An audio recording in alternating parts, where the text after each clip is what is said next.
За энэ юу гэхээр нөгөө оюутлогоо дээр байгаа хятадын юм бол асуудал бол үнэндээ бол дуустдаг тий.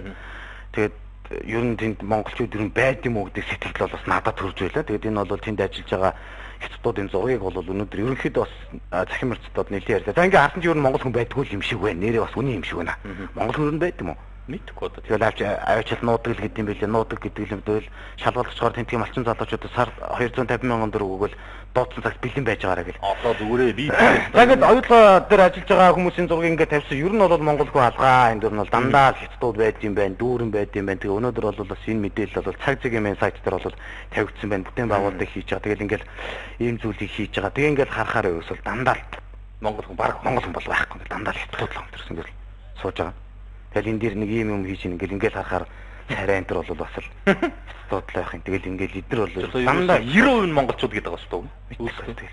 Тэгээ энэ зургийг ингээд харахаар ч ерөөсөн монгол одоо монголчууд нь амарчаад 90% нь амарчаад зүгээр энэ 10% нь ажиллаад байт юм яа. Монгол хүн биш байгаа. 10% нь одоо хятадууд гэдэг байгаа шүү. 10% нь гадаадынхан гэдэг байгаа. Зөвхөн хятад биш энэ чинь Канада байгаа, Америкчууд байгаа тий. Япон, Солонгосчууд байгаа. Тэгээ хятадууд байгаа. Тэгэл одоо монголчууд байхгүй харагдах. Тэгэл ингээд 90% нь амарчд юм шиг байгаа. Ойлгоход бодлоо. Ойлгох айгүй тийм сайхан сэтгэлтэй дандаа монголчуудыг амраачаад тэгэл юусэн энэ хятадуудыг л ажилуулдаг юм шиг байна. Тэгэл ингээд харахаар 10%-аар тий. Монгол юус харагдахгүй бүхэл юм дээр ингээд харахаа. Зүгээрээ баяраа. Ямар ч байсан зүгээр тий нохоон дуу наашилсан гэдэг шиг юм болно. Ямар ч байсан юу гэдэг тий Монголын парламентын гишүүдээс бас эрүүдээр харж улс их орноо боддог гишүүд бол Монгол улсын ерөнхий сайдад бол тодорхой асуулгах шаардлагуудыг бол хүргүүлсэн байгаа. Оюутлогын гэрээ бол цуслагдах нь ойлгомжтой гэдэгт би бат итгэлтэй байд.